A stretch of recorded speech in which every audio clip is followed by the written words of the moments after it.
everybody. Welcome to Spinal Paradigms, Analysis, and Rhetoric. This is going to be a lively discussion about the treatment of degenerative spondylolisthesis, and I'm very happy today with our guests. First, in the left-hand corner, all the way from San Francisco, California, is Dr. Sigurd Berven, Professor in Residence and Chief of the Spine Service at the University of California, San Francisco, Department of Orthopedic Surgery. And also Dr. Raymond Gardocki, Assistant Professor at the University of Tennessee Health Sciences, Campbell Clinic Orthopedics. And I am Dr. Paul Houle, Neurosurgeon, Cape Cod Healthcare in Hyannis, Massachusetts. So welcome, everybody. Thank you for joining us. Just a couple of ground rules. So for the purposes of today's discussion, we're just going to assume that the patients that we discuss have failed conservative treatment and the decision to proceed with surgery has already been made. So every time we have these discussions, there's always that person that says, well, I would treat with steroids or I would do this. Don't be that guy. We're just assuming that the person's going to have surgery. Also, there's an ability to leave comments. And so they're popping up on my screen. I can read them. And if you have questions for either of the guests, please go ahead and ask. So let's jump into the presentation with Dr. Berven. I want you to lead us off. Terrific. Thank you, Paul. And thanks to everybody who's logging in. I think the topic we're going to address today, management of degenerative spondylolisthesis, is something that's such a common disorder. And I think all of us who deal with adult spine problems certainly see this quite regularly. This idea of the S.P.A.R discussion is really to try and talk about the spectrum of approaches and to some extent the advantages, disadvantages of approaches under different circumstances. And the purpose then being to try and come up with the appropriate treatment for the appropriate patient. So by way of an overview, we'll start off just with the observation that how we manage degenerative spondylolisthesis is really characterized by significant variability. Our options may include decompression only, decompression with the limited fusion, and perhaps decompression with a circumferential or posterolateral fusion. And then finally, maybe recognizing in some cases deformity comes into this as well. And when do we need to really reduce the deformity? I'll go ahead, next slide. So this is the pathology that we're really addressing today, is degenerative spondylolisthesis, characteristically at L4-5 with an intact posterior arch to the spine and olisthesis, or forward slippage of L4 on L5 in this instance. Sometimes this may be associated with a component of rotatory subluxation as well. But characteristically, this causes central stenosis at L4-5, as well as lateral recess and sometimes foraminal narrowing. Well, if you go to the next slide. On the MRI scan, again, characteristically, what we tend to see is narrowing of the neural foramen, in this case, the exiting foramen here for L4. Oftentimes, we may see some gapping of the facet joint. This is really an indication of significant mobility of that olisthesis when we see a fluid in that gap, because with the patient in supine posture, there's a translation that may reduce partially supine compared to when the patient's standing. And then oftentimes, characteristically, some significant central stenosis as well. So in that particular case, a patient presents to you like this, do you typically get dynamic films? Yeah, Paul, my preference here in terms of films, my preference is to get standing films initially. If the patient's got a known diagnosis, then yes, I do prefer to get dynamic films and see how much mobility there is. And you'll see in the small classification I'll present that it makes a difference to me whether somebody moves less than 3 millimeters, 3 to 5 millimeters, or somebody really moves more dramatically. So I prefer to get flexion extension views. I think that sometimes the supine versus standing can be a substitute or an opportunistic way to take a look at rough mobility, but flexion extension I do prefer. I'd just like to say that I get flexion extension films on anybody I'm considering operating on, because I want to know if I have mobility or not. I think your flexion films have to be seated flexion. That's the only way to get true lumbar flexion if you do a standing flexion, you get hip flexion, not lumbar flexion, especially in a patient who's spasmed. So, I've had patients who I didn't think were slipped that move quite a bit on a flexion film, and that may change my management. So that's one of the reasons I like the flexion extension film on people who are operative candidates. I think that's an excellent point, Ray. Every single time I listen to you talk, I learn something, and the idea of getting the seated flexion x-rays, that makes an awful lot of sense. So that's a great point.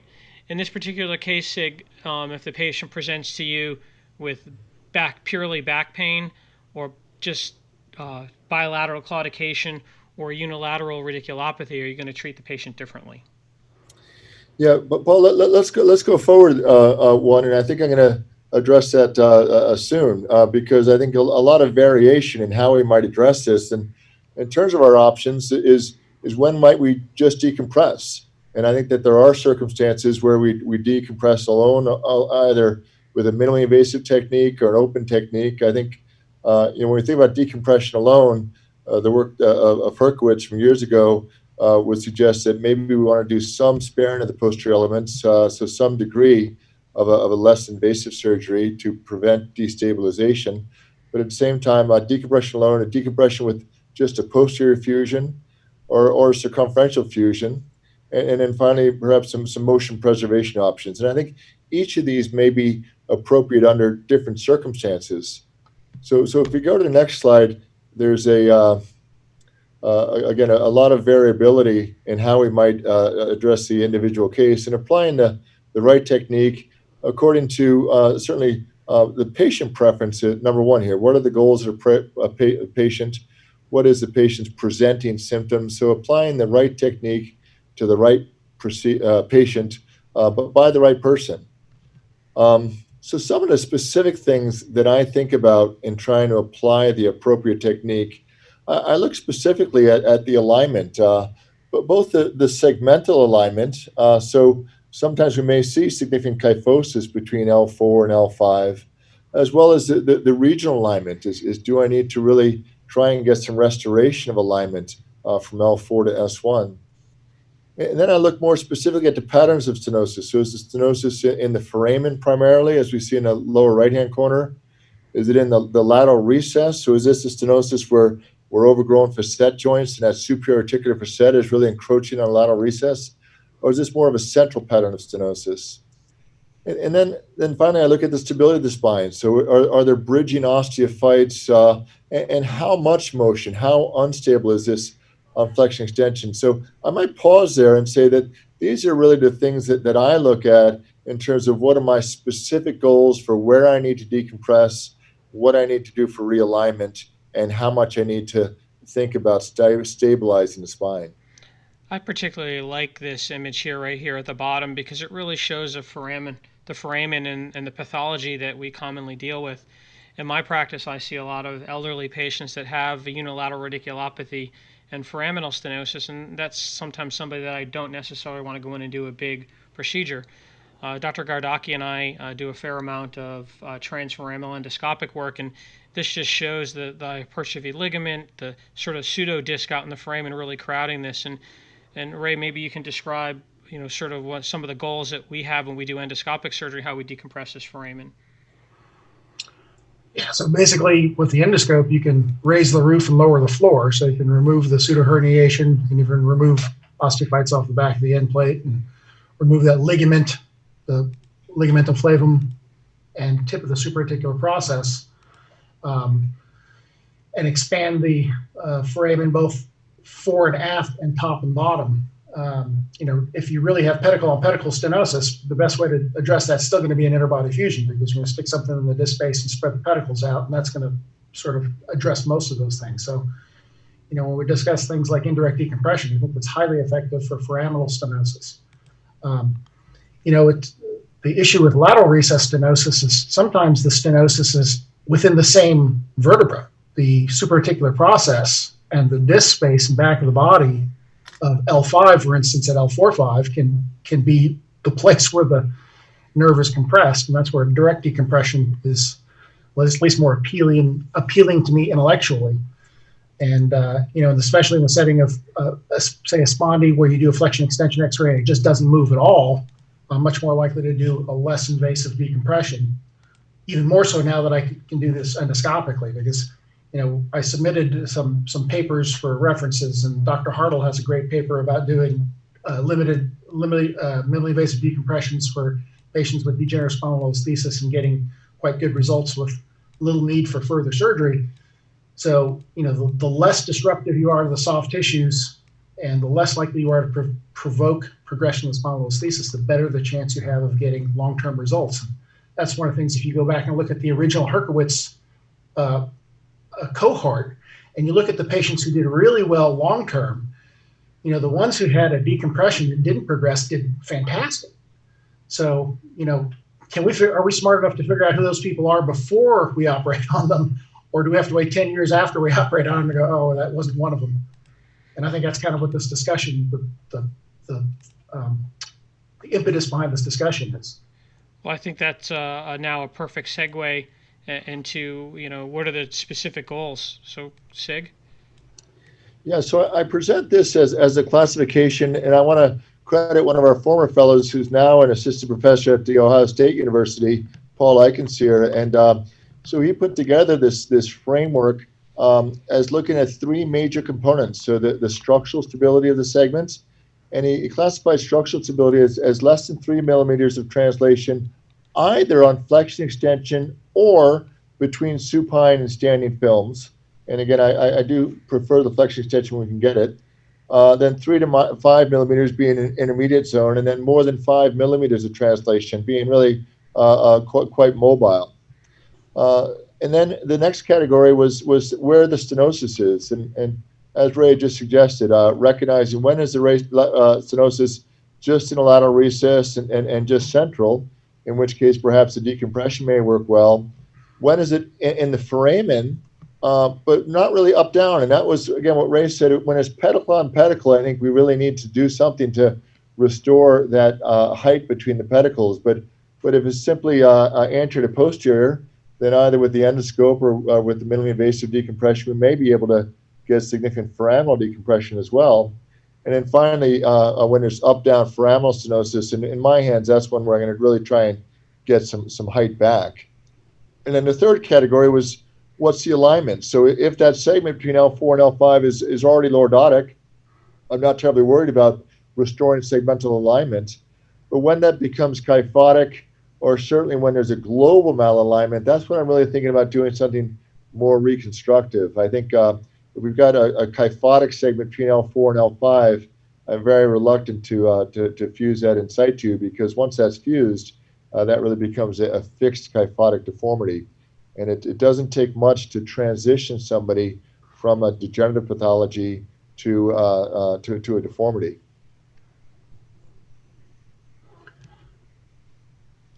So that classification is really meant to give some guidance to an evidence-based approach to when I think about a decompression only, certainly in a patient that's stable segmentally, who's got lateral recess or central stenosis only, where it's not up-down foraminal stenosis, who's well aligned. That's a patient I'm going to think hard about just decompressing and not doing a fusion, or maybe doing something more minimally invasive. Whereas somebody who's got gross mobility at the level of volisthesis, up-down stenosis, and either segmental or global malalignment, I'm really thinking hard about doing a reconstructive procedure in those cases.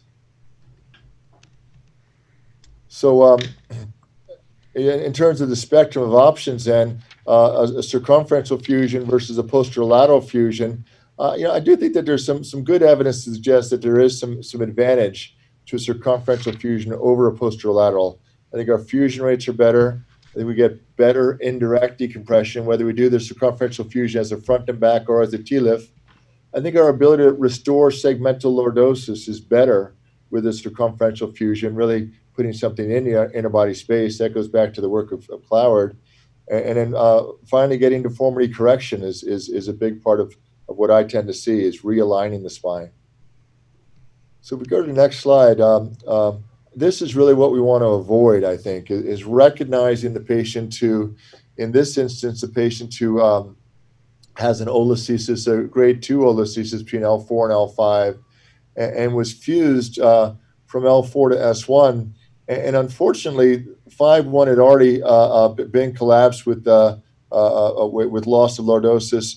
And now by fusing 4-5 into that kyphotic posture, now you've got somebody who's really got a problem where we want 2/3 of our lordosis in the lumbar spine, or really 2/3 of our pelvic incidence. We want that to be from L4 to S1. And in this instance, you've got somebody locked into a fixed alignment from L4 to S1 where there's no lordosis there at all. And it is predictably is going to lead to adjacent segment problems. The shear forces at L4-5 become high. And if you take a look here, this is an x-ray that was done shortly after this patient's surgery. And go ahead and take a look down the road. The next film shows when you take a long standing film, and mind you, the film there in the middle with the long standing film was done a few years after that fusion from L4 to S1. But you see the progressive loss of global malalignment now. And this is just an example where I think inappropriately or not recognizing segmental lordosis, even in degenerative pathology, can lead to more global malalignment. This is a patient who I saw at this time with stenosis as well as degeneration at the 3-4 segment. Just less than 2 years after a 4-1 fusion in malalignment. And that's where I really think it's important. This exemplifies how important it is to recognize malalignment in our degenerative pathology and certainly not fuse a degenerative olithesis in kyphosis. So say, here's a question for you, because I look at this and I think if we could see what the x-rays look like before the fusion, you had some pre-op, and measure the parameters, what parameter would we find, or what combination of parameters would we find that warns us, that says, hey, you need to do a little bit more for this patient. This is not somebody that, maybe this really isn't the patient should be having a small outpatient minimally invasive procedure. They need a little bit bigger procedure that's really a deformity correction. Yeah, great question, Ray. And I think it starts with certainly preoperatively, and not just with radiographic parameters, but taking a look at the patient, right? It is when we see a patient who stands with malalignment, who stands with a retroverted pelvis. That's a measurement I'm always going to want to take a look at, is the version of the pelvis. What I do is literally lay hands on the patient. I'll put my long finger on ASIS, my thumb on the PSIS, and get an idea of their pelvic version. Most of the time in my practice, I tend to get 36-inch standing films. Now, in part, that has to do with the fact that I've got a largely deformity-oriented practice, but in part, it's got to do with the fact that I really do want to try and get an idea of global alignment of the spine. But even with a short film, you can look at the pelvic tilt, see the patient who's retroverted with regard to the pelvic tilt. Just look at the segmental alignment between L4 and L5. And the main things I want to see is I want to get an idea of what the relationship is between the pelvic incidence and the lumbar lordosis, and recognizing that 2/3 of my lordosis ought to be from L4 to S1. That's why in much of my practice, I'm driven towards doing something circumferentially to restore that lordosis from 4 to 1, because when we lose that, that's a strong predictor of adjacent level pathology. And so in this particular case, the original surgeon performed an interbody at L5-S1, but not at L4-5. And perhaps that would have been an opportunity to at least provide some correction to avoid this later on. Do you think that some of the surgeons avoid doing interbody fusion because of the complication rates associated with a circumferential fusion as opposed to just a posterolateral one? Yeah, maybe I'll start with that one, but Ray, I'd certainly like your opinion on it as well.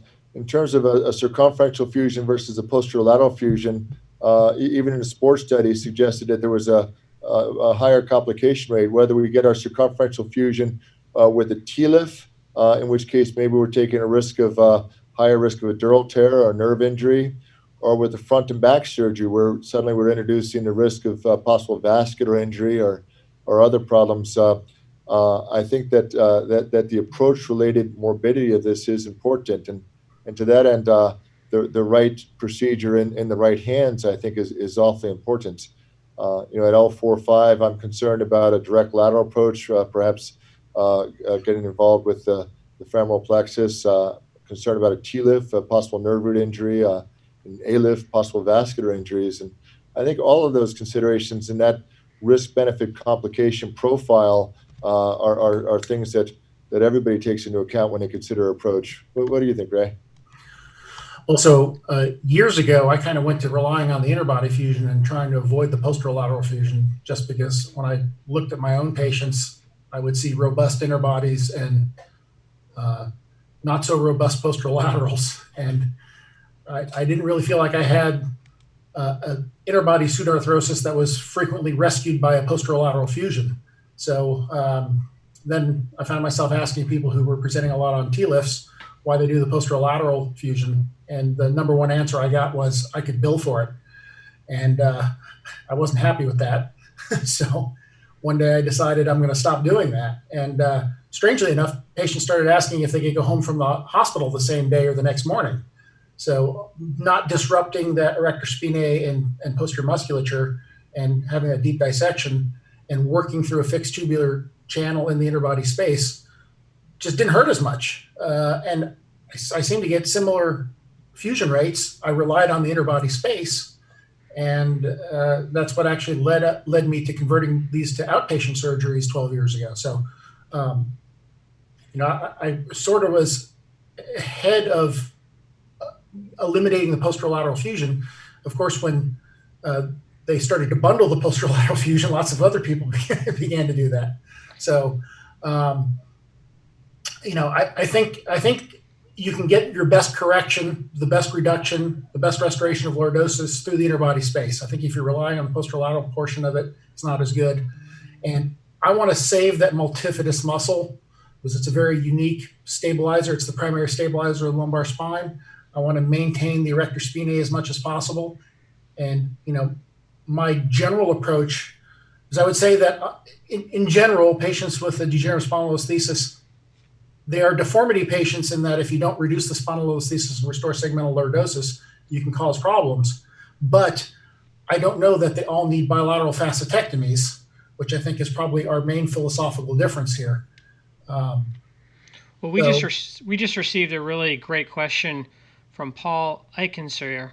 It says, many surgeons fail to restore lordosis through a T-lift approach. Could you guys comment on the technical pearls to avoid kyphosis with a T-lift and correcting the segmental deformity? Yeah, maybe I'll start with that one, Ray. So Paul is the person I attributed the classification to. Paul's assistant professor at the Ohio State University, one of our former fellows, and what he's leading you on to there a little bit is the observation that to really create lordosis is a challenge. I think it's a challenge no matter what approach you use, but I think with the T-lift particularly, we all recognize some of the studies in T-lifts that suggest it's just as likely to be a kyphogenic procedure as it might be a lordogenic procedure. And in the absence of really paying attention to facet joints and quite honestly, when I'm trying to create segmental lordosis, truly doing a Schwab grade 2 osteotomy, so doing truly a Ponti type osteotomy, fulcruming over that anterior cage, that's how I get segmental lordosis. And I don't think I can do it reliably in the absence of a pretty aggressive bilateral facetectomy. But Ray, what are your thoughts? Well, I think it depends on the patient, right? So that's part of the reason to get the flexion extension x-rays, because if you have people that reduce significantly, either on the MRI supine imaging or when you flex and extend them and they basically reduce, that shouldn't be very hard to achieve on the table, prone on a Jackson table with hips flexed. So, if they're a grade 1 going on grade 2 and they sit and flex forward and they go to a grade 2 for going on grade 3, you're going to have a hard time with that. And yeah, that's the patient you may need to do bilateral facetectomies. Now, you need to do that open. Can you do that through a tubular approach? I think you can still do that in a minimally invasive fashion and remove the bony structure and spare some of the musculature. The older the patient, the harder it is to prevent subsidence because the bone quality is not as good. I think the major changes coming down the pike are going to be implants with larger footprints that give more of an A-lift size interbody fit through a posterior or posterolateral approach, or the PLIF or TLIF, because still, if you look at what surgeons do across the country, the majority are still doing posterior surgery. I think it's 20% are doing laterals and something similar, anteriors, and then you have the elderly patient with a calcified aorta. You don't want to go in the front there. You don't want to throw emboli. So, there's a place for each of these, which is kind of why we didn't want to turn this into a all or nothing debate, because it doesn't make sense to do it that way. But I would say that the majority of the patients, at least the ones that I see, and maybe because they know I don't do deformity surgery,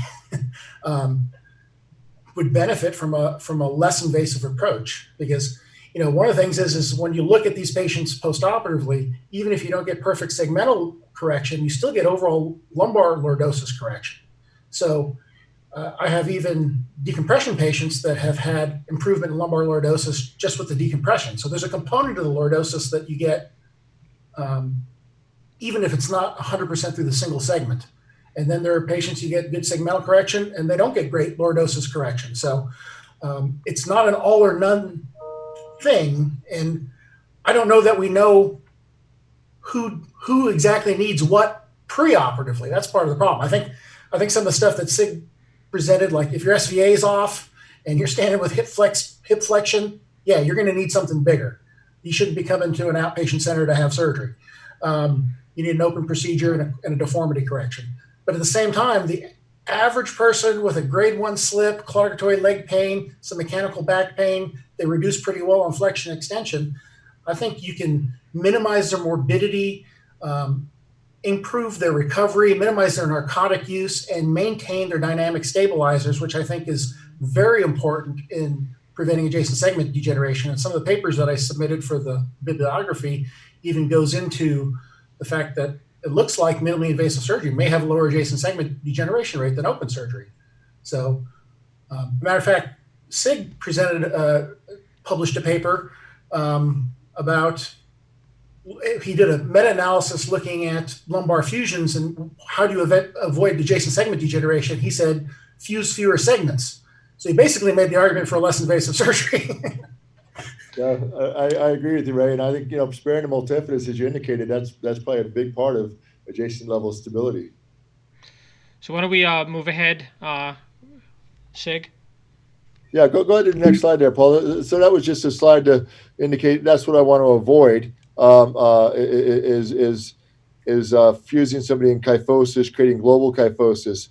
This slide was really to focus on the foramen again, and the notion of decompressing the foramen. So often, this stenosis can be an up-down stenosis, or it can be a front and back stenosis. But when you've got somebody who's got a very collapsed disc space like this, I think the opportunity to really open that disc space, this is, to me, a real invitation to try and do something in the interbody space and eliminate some of that up-down stenosis with an interbody fusion. So paying attention to the foraminal volume, which I think I could open up much more effectively with an interbody graft. I also worry a little bit if I don't get some height back in this interbody segment and I try and create lordosis. I'm very concerned without a big facetectomy here. I'm very concerned about pushing that superior articular facet further into that nerve root. So one of the major concerns I think that can cause postoperative radiculopathy is an inadequate facet resection and then trying to compress across the posterior elements. And recognizing that is another reason I tend to do a rather generous resection of the facet joints. And one of the questions is going to be about decompression only without fusion. We'll get to that in a later slide.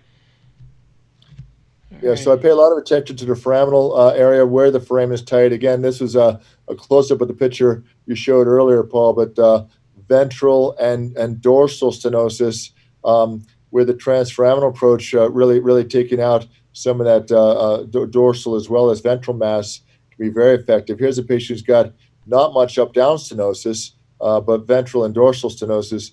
Might be a bit of an invitation for you or Ray with an endoscope to decompress that. In my hands, generally that's going to get taken care of with an open procedure in a wider resection, both of the disc in the front and the facet in the back.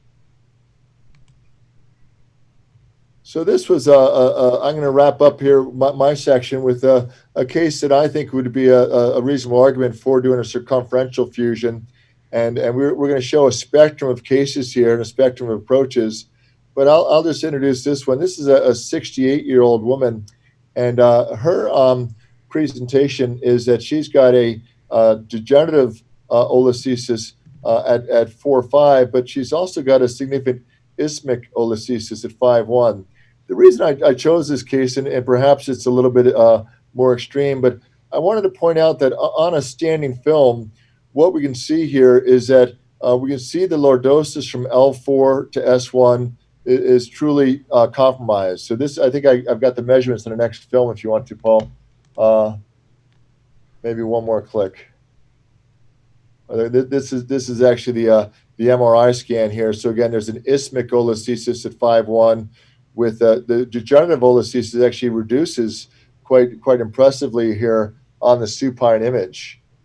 If you click one more forwards there, Paul, one more, there's going to be the measurement. Oh, go ahead back one. I'm sorry.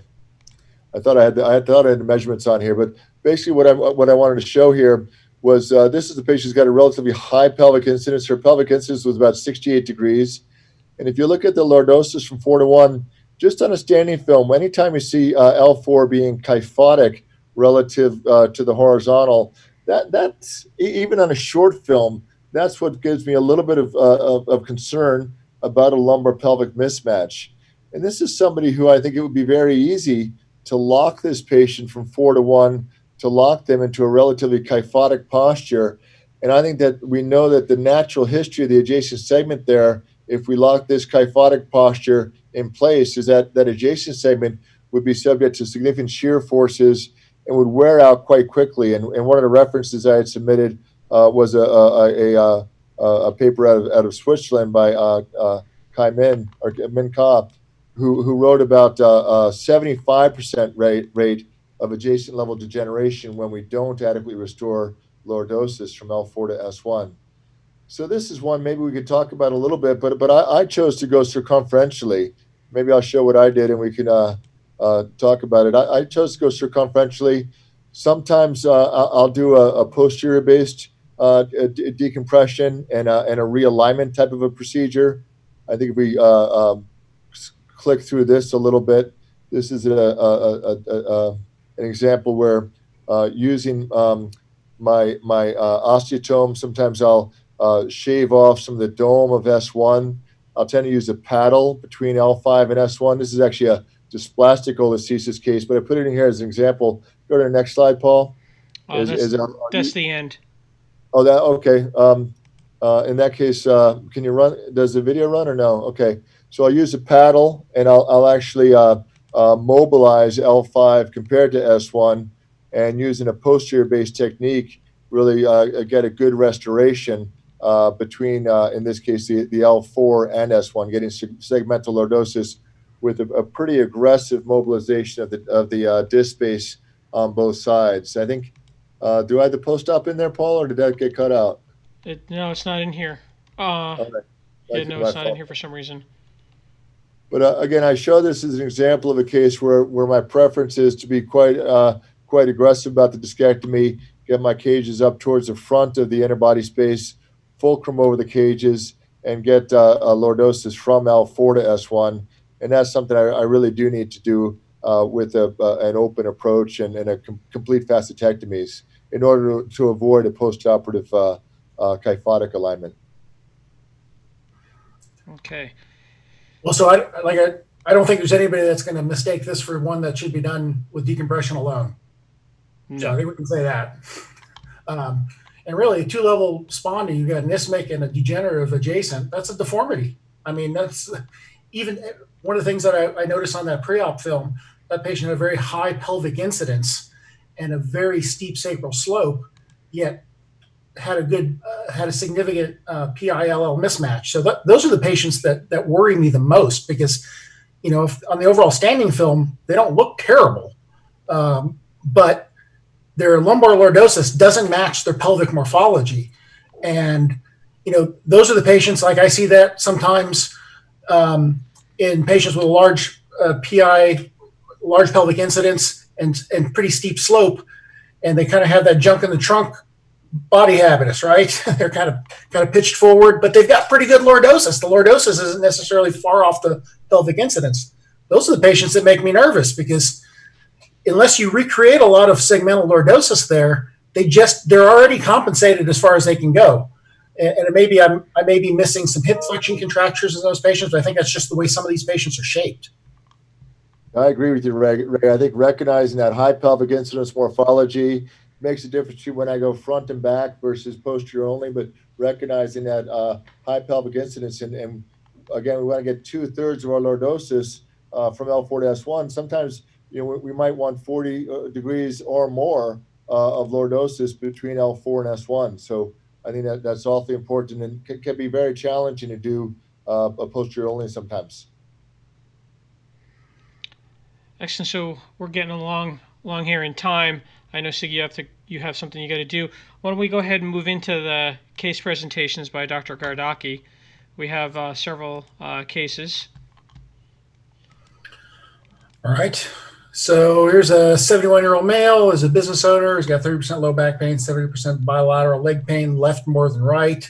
The leg pain's claudicatory. It's been getting progressively worse. It's standing and walking, better with sitting. He's curtailed activities. He's stopped exercising, stopped playing tennis. He's got very good core strength. He participates in the core strengthening program. He's doing an appropriate level. He gets temporary relief with injections. This is something I found to be very helpful in my practice, is transforaminal injections at the level of the pathology for both diagnostic purposes as well as therapeutic, and seems to be a good predictor of surgical outcomes in my hands. He's got some typical stuff, well, high blood pressure, occasional glass of wine. He's got numbness and tingling in both lower extremities with some EHL and dorsiflexion weakness on both sides. So the one glass of wine was before we all got sequestered in our homes, probably measured in bottles, although I'm out of bottles, I'm onto boxes. So here's his pre-op films. You can see he's got a decent sacral slope. His L4 is not parallel to the ground, but his pelvic incidence and lumbar lordosis is well within 10 degrees. He's within 5 degrees. So nothing startling here on just the isolated lumbar film. Now, I don't have standing x-rays on this guy, but at the same time, with these parameters, I don't think you necessarily need them. One of the things you wrote about in the history there, you said that it was leg pain more than back pain. And how do you use that ratio when you're thinking about decompression versus the role for effusion? How do you quantify that? So anytime I see a patient, there's 3 questions I want to answer. It's what root, what level, what pathology. So if you can answer those 3 questions, you can say this person has L5 radiculopathy on the left, secondary to lateral recess stenosis without instability. At the L4-5 level, so you got the root, the L5 root, the level 4-5, and the pathology, lateral recess stenosis. Usually you can address that with a minimally invasive approach. So that's sort of my go-to, and that's the first way I'll approach a patient. And I'll try to pinpoint that as much as possible. It's harder to do with back pain. We're not very good with back pain, and we also don't necessarily know where back pain comes from. So now if back pain is more, if it's more claudicatory, like today I saw a patient that had distinctly claudicatory back pain. I think that's the posterior primary ramus sometimes that's causing paraspinous spasm.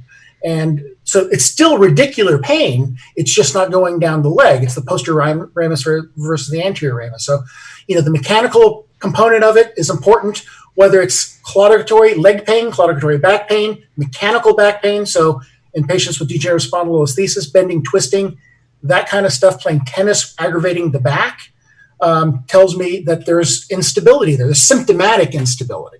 So, really that's the definition of stability, right? It's abnormal motion that's symptomatic. If you have abnormal motion, it doesn't hurt. Who cares? I've had a few patients that have had some motion with flexion extension. I probably would have preferred just intellectually to effuse them, but they didn't want to go through the recovery process. I had an accountant who was getting ready for tax season, and she's like, no, I cannot be out while I'm during the middle of tax season, and opted for an endoscopic decompression and actually did very well. And a lot of times in those patients, I'm surprised at how much the back pain improves despite doing a procedure that theoretically could aggravate the back pain. But when it's got that proper mechanical nature and it's associated with appropriate radicular pain, I think you can address that reasonably well.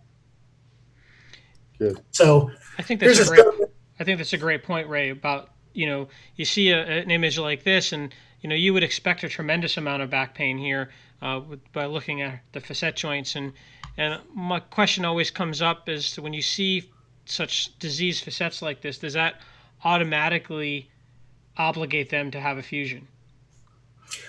So I don't think there's any one parameter that is pathognomonic and completely forces you one way or the other. It's a constellation of symptoms. It's a plus and minus checklist, just like if you're trying to decide if you're going to pick a job or move, or you get the good column, the bad column, you make your marks in each one, and the overwhelming one is the way to go. So, if I see gap facets like that, yeah, I'm thinking, all right, this person probably has instability, is more likely to need a stabilization procedure. But, if I get flexion extension x-rays and they don't move at all, I've seen people with gap facets like that have huge anterior osteophytes that are basically autofused.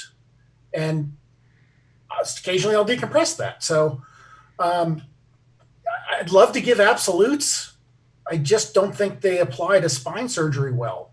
I think you got to take the whole picture into account. That's why, trying to parse out what are the couple parameters and measurements in the preoperative phase when you're looking at these patients. Is it a physical exam finding? Is it an x-ray finding? I think it's a combination of these things. Like Sig said, if you grab their pelvis and they're retroverted and they're standing with a slightly flexed knee, I don't really care what the x-ray says. They're kind of sagittal imbalanced. Again, you got to pile all these things together and take the cumulative data and you got to make a decision based on incomplete information. That's the hardest part about spine surgery. So moving on. So you can see he's got some gap facets. You can see, one's very coronal, one's very sagittal. So it's almost like he's got a little subluxation. That's another thing I've noticed looking more at these MRIs, especially on the axial views, is you'll see sometimes a single facet sublux. Because, you see these patients with degenerative spondylolisthesis and they've got just left leg pain. And you're like, I don't understand why the hell your right leg doesn't hurt, because both lateral recesses look terrible. And if you look at it, you'll see a subluxation where it's pivoting on one facet joint versus the other. Now that's a patient that I think I can do very well with a unilateral facetectomy and careful interbody work and be able to correct their position and reduce their spondylolisthesis and decompress them and make them happy with a very small procedure. So that's what I did with this guy. You can see he had an interbody placement. I kind of do a T-pliff. I guess really, if you get down to it, I don't go lateral to the pedicle and retract on the exiting route. If anything, I'm going to retract the traversing route, so I'm less likely to get that radicular pain and DRG irritation. And that also allows me to decompress the canal easier and get across if I need to do a bilateral decompression like I did with this guy. He had bilateral leg pain. So I did a bilateral over the top decompression through a 16 millimeter tube as an outpatient. He came in, had surgery, went home the same day. I do a thoracolumbar interfascial plane block, which does a very good job of controlling the localized back pain and spasm immediately after surgery.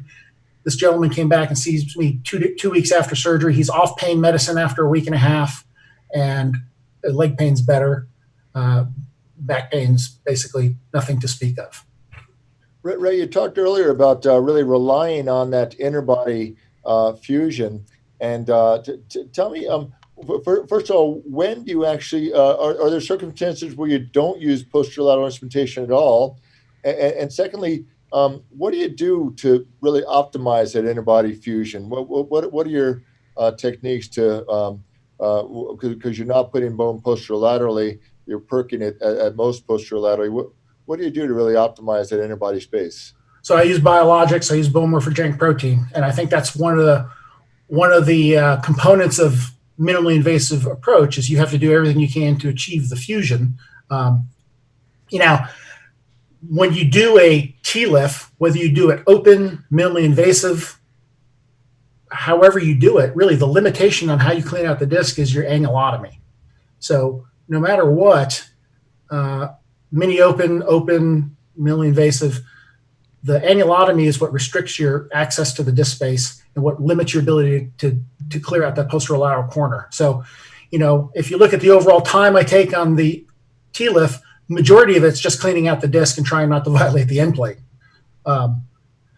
So I take the local autograft, I take the BMP, I take some adjuvants, and I basically throw the kitchen sink in there. I want to get everything I can that's going to ensure fusion. If I could use, Forteo, that would be fantastic. There's some really good data on that after lumbar fusions and fractures and such. So, but this is his post-op pain sheet. He's off pain medication. I think we had the measurements. I guess they're not up on this slide, but they are the next one. Next one.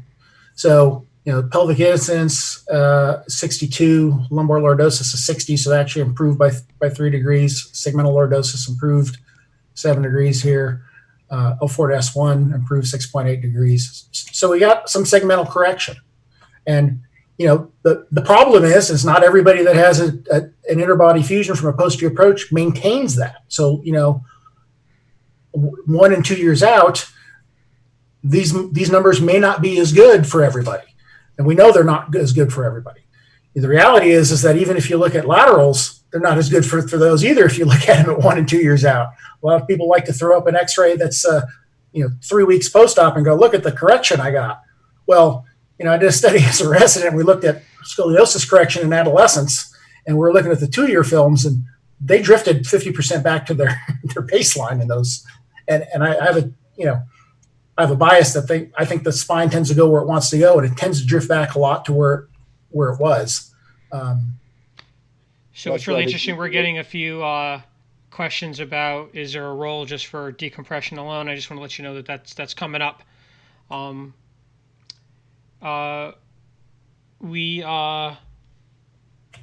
question I had about the cage here, Ray.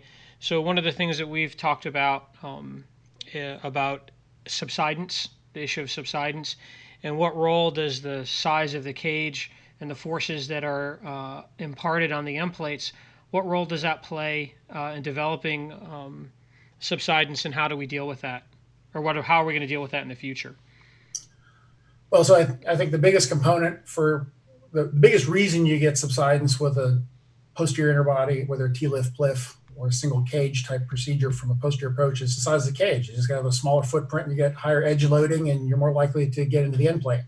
I don't think I think you can do just as good a job cleaning out the disc if you're careful with the end plates and not violating it. In some ways, even direct laterals, when you get really aggressive, you violate the end plate on that just as easily with those paddle shavers when you're trying to open up the contralateral annulus. So, you got to not violate the end plate. You got to have reasonable enough bone quality. You pick an osteoporotic patient, it probably doesn't really matter how big the cage is. It's gonna collapse. And if you do those things, the preference would be to have the biggest footprint you can have. So, if you can achieve this approach, which I like because it's not very invasive, it's not very painful, you get quick recovery, you can do it as an outpatient without risks of things like retroperitoneal hematomas. If you had the ability to do that and then deploy an interbody device that has an ALIF type footprint, I think that's like the best of all worlds and would probably be the market leading implant because, again, majority of surgeons still do posterior approaches. Great. So we've got about 12 minutes left. And I want to send a little shout out here to Dr. Brzezinski, who joined us from Dubai. It's 3 a.m. there, so he gets the prize for showing up at 3 a.m. to listen to us talk. But a case I'd like to present is the case of a 77-year-old woman, who elderly, not too elderly, but elderly enough, but had a history of pulmonary embolus in the past and has severe coronary vascular disease. And her problem is just classic claudication. She can't walk the length of her driveway. And that's about as much exercise as she gets, and that's something that she really wants to do. Obviously, her pain gets better when she bends forward at the waist and when she sits down, and she has a little bit more left leg pain than right leg pain. So Um, here's her picture. She had a CT scan actually of her abdomen, and this was the spine views, and you can see she's got pneumocephalus within the disc spaces. She's got scoliosis. She's got a coronal imbalance. And a degenerative listhesis, and you see a partial calcification at L4-5. And so you see this, and you're like, well, okay, well, what are my treatment options for her? I can certainly go in there and do a fusion, but where do you stop? What level do you stop at? Her symptoms are neurogenic claudication, period. She doesn't have a tremendous amount of back pain, and all she wants to do is to be able to walk and get her mail. And here's her MRI. She has significant central stenosis from ligamentous hypertrophy. She has fairly significant lateral recess stenosis.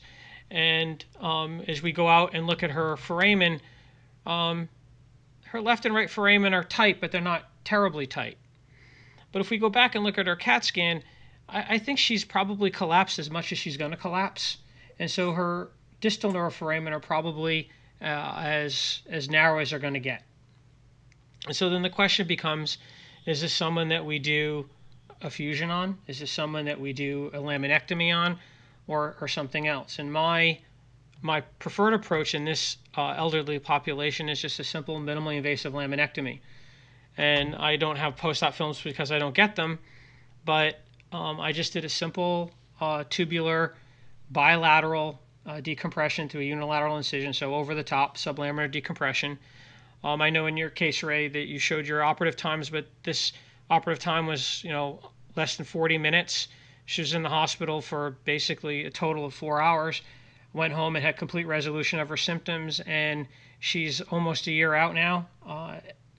And I looked at her medical record from her primary care doctor, and she has no mention of her back or claudication symptoms. So I think here we are raising the question, what is the optimal treatment? Well, just like you said, there's more than one optimal treatment, and then we have to, tailor it to the patient's wishes as well. Paul, I'll comment briefly in that. Certainly, I would love to see the standing films, but I see how that would potentially send us down the wrong path. It's so common that we look at films and get so focused on the deformity, and we don't pay attention to the patient. And it becomes a very slippery slope when you start to see somebody with a bit of rotatory subluxation, a bit of loss lordosis, and this could easily be a case that you could talk your way into a T10 to S1 on versus a single level tube-based 45-minute or 40-minute decompression. So I think it's easy to go down the wrong path for a patient who, in this case, really had neurogenic claudication. Now, I would say that where I think a simple decompression alone has the potential to fail is when there is severe distal foraminal stenosis, because you can go ahead and decompress the lateral recess and you can decompress the central canal, and they're still going to have radicular symptoms because the neuroforamen are not decompressed. And so that's where I think you introduce inner body and get a secondary decompression of the neuroforamen. So that was one of the questions that was asked about, for symptomatic foraminal stenosis due to a degenerative spondy. And that was a question that was asked, and that's my feeling. I do think that while I tend to do more decompressions than I do fusions, I do recognize that distal foraminal stenosis is a very significant problem, and if we ignore it, patients are going to have bad outcomes. I'd also expect to see on that patient, if you did flexion extension x-rays, not a lot of motion, because despite the fact that there's vacuum phenomenon in the disc, it looks like the disc has gone on to autofuse. So she went through the instability phase of degeneration. She's progressed to the stabilization phase. She's got severe stenosis. I think you can feel pretty good about decompressing this patient if there's no motion, and I don't suspect there would be. This is something that I would do endoscopically with the patient under conscious sedation. So we don't even put them under general anesthesia anymore for this. So from that point of view, even if you did the decompression and you ended up having to do the fusion, it's still almost like a virgin surgery if you're doing it through a TLIF approach, because the plane that you're working through hasn't been violated. If anything, it just makes your facetectomy a little bit easier. So not that I want to do multiple surgeries on a 77-year-old. Don't misconstrue that. But, for a younger patient, 5 years ago, I would have been much more dogmatic about wanting to fuse that patient. Having the ability to do this in a less invasive approach, and not even having to do it under general anesthesia, I have a tendency to do the smaller procedure and see how it goes, because I don't feel like I've compromised them much if I have to do the larger procedure. So in the last 5 minutes, one of the questions that we're getting is, what do you feel is the next big trend in interbody spacers in the coming years? And where is there the most room for improvement that has not been tapped into? Ray? Well, again, I think it's being able to insert a spacer through a small portal and have a lift size footprint. So, the next realm of posterior interbodies is going to be endoscopic. That's the least invasive way you can possibly do it. You're basically operating through a straw the size of a number 2 pencil. And when you can deploy something through say an 8mm cannula and have a nice footprint and prevent subsidence, but still recreate lordosis, I think that's going to be a game changer, because whether you do that through a TLIF approach, a PLIF approach, heck, even if you're doing an anterior to the psoas or through the psoas, if you can make a smaller hole in the psoas and still have a bigger footprint, why wouldn't that be better? I agree. Well, I'll add to that. I think I'm most optimistic similarly about being able to get a better footprint, less subsidence, being able to really get a meaningfully structural graft into the interbody space. I'm also very optimistic about surfaces and new surface technologies, and I think that combining the two is where I see the most opportunity for change. All right. Well, I know, Dr. Berven, that you have to go, so I'd like to give you the opportunity to say a few closing remarks, if you have any. Well, I'll start, and thanks for putting this together, and thanks to everybody who listened and participated. I think one of the real messages that Ray and I converged on here is, although we probably do typically have a bit of a different approach, is recognizing the right approach for the right patient, and recognizing, I think, there is a role for decompression only. I think that some of the traditional literature from Herkowitz and others has got to be revisited in a setting of endoscopic decompressive techniques, in a setting of more minimally invasive decompressive techniques. I also think that we showed that there's an important role for doing real reconstructions, for creating segmental lordosis, and for paying attention to that in our patient evaluations, and really recognizing the full spectrum or the continuum of options, and being able to offer the right solution to the right patient is going to be ultimately the most appropriate option. Excellent. Dr. Gardocki, I know you do a lot of minimally invasive and endoscopic surgery. What do you see happening in the future for you? Well, I see the endoscopic becoming a larger and larger part of my practice, because, again, if you can achieve the fundamental basics of the procedure, so you can do the decompression, you can do the stabilization, you can't compromise on the fundamental goals. So that's one thing I want to be clear on. Some people think minimally invasive is minimally effective. So, if you do a poor surgery, whether it's done minimally invasively or open, it's still a poor surgery. Dr. Berven showed pictures of the posterolateral fusion, 2 levels with instrumentation that induced somebody into kyphosis and a flat back. That person wasn't better off having a larger surgery. So, the fundamentals are still the fundamentals and have to be achieved. But if you can achieve them less invasively, with less disruption of the soft tissues, of the dynamic stabilizers, and the structural integrity of the spine, I think you're going to be able to get better results with less pain, less narcotic use, which is a major issue in the United States today, and faster recovery. So, in my hands, the endoscope is going to become a bigger and bigger part, and I'm hoping to convert basically all my practice to endoscopic. Excellent. And Dr. Hartle says hello. He said you did a great job. And I see Dr. Durman from Texas Back is here also. Hello, thanks for joining in. And I'd like to thank the folks at Integrity Implants for giving me the opportunity to put this on and to give me some support, administrative support, to get this off the ground. Believe it or not, I'm actually sitting here in my bedroom on a green screen with 3 screens and a whole bunch of audio and video equipment trying to make this work. I'd like to thank both Dr. Berven and Dr. Gardocki for taking time out of their day to educate us. I really I learned a lot. This is the second time we've done this one, first dry run, and each time I've learned something. So I send out a heartfelt thanks to both of you. Thanks to you, Paul, and thanks to everybody for participating. Have a great evening. You too. Thanks, Paul.